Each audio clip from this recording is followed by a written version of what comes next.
പതിറ്റാണ്ടുകളായി ജില്ലാ സ്കൂൾ നീന്തൽ മത്സരവേദിയായിരുന്ന നാമ്പുകുളത്തിന്റെ വാട്ടർ സ്റ്റേഡിയം നിർമ്മാണം 11 വർഷമായി പാതിവഴിയിൽ ഉപേക്ഷിക്കപ്പെട്ടിട്ടും യാതൊരു നിയമ നടപടിയും സ്വീകരിക്കാത്ത ഭരണിക്കാവ് പഞ്ചായത്ത് ഭരണസമിതിയുടെ കെടുകാര്യസ്ഥതയ്ക്കെതിരെയും ഇലിപ്പക്കുളം കേന്ദ്രീകരിച്ച് നടക്കുന്ന കഞ്ചാവ് മയക്കുമരുന്ന് മാഫിയ സംഘങ്ങളെ സംരക്ഷിക്കുന്ന CPM പോലീസ് കൂട്ടുകെട്ടുകൾക്കെതിരെയും കറ്റാനം ഭരണിക്കാവ് മണ്ഡലം കോൺഗ്രസ് കമ്മിറ്റിയുടെ നേതൃത്വത്തിൽ ഏകദിന ഉപവാസ സമരം സംഘടിപ്പിച്ചു. KPCC സെക്രട്ടറി കറ്റാനം ഷാജി ഉദ്ഘാടനം ചെയ്തു.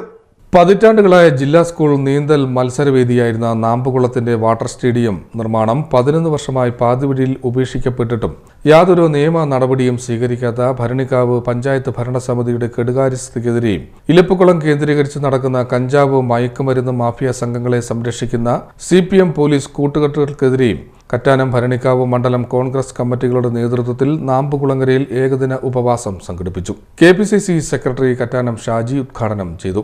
വലിയൊരു ആശങ്കയിൽ നിന്നാണ് സംസാരിക്കുവാൻ തുടങ്ങുന്നത്. കാര്യം എവിടെ നിന്ന് തുടങ്ങണം, എവിടെ നിർത്തണമെന്നറിയാൻ വയ്യാത്തൊരവസ്ഥയിലാണ് ഇന്ന് ഭരണിക്കാവ് ഗ്രാമപഞ്ചായത്തിൽ നിന്നും തുടങ്ങി കേരളത്തിൻ്റെ ഭരണം നടത്തുന്ന കേരളത്തിൻ്റെ മുഖ്യമന്ത്രി പിണറായി വിജയൻ്റെ നേതൃത്വമ്പോൾ ഏത് കാര്യത്തെപ്പറ്റി സംസാരിച്ച് തുടങ്ങിയാലും എല്ലാം ഈ നാട്ടിലെ ജനങ്ങൾക്കും ഈ സംസ്ഥാനത്തെ ജനങ്ങൾക്കും എതിരായിട്ടുള്ള ഒരു ഭരണ സാഹിത്യമാണ് പഞ്ചായത്ത് തൊട്ട് സംസ്ഥാന ഭരണം വരെ നിലനിൽക്കുന്നത് എന്നുള്ളത് നമ്മളെയൊക്കെ തന്നെയും അത്ഭുതപ്പെടുത്തുന്നതും ആശ്ചര്യപ്പെടുത്തുന്നതുമായ ഒരു സവിശേഷതയിലൂടെയാണ് കേരളം ഇന്ന് മുന്നോട്ട് പോകുന്നത്.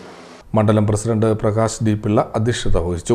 DCC general secretary Avinash Gangan, Cherappurath Murali, K. Gopalakrishnan, KR Shaiju, G. Radhakrishnan, Fazal Nagaroor, Vishnu Chekkodan, Salman Punnettil, Sadasivan Pillai, Shalini S. N. Mohanan, Jebi K. Joy, T. Rajan, Zubaida Basheer, Vasantha Gopalakrishnan, Sarath Kumar എന്നിവർ സംസാരിച്ചു. CDNet news, Kattanam.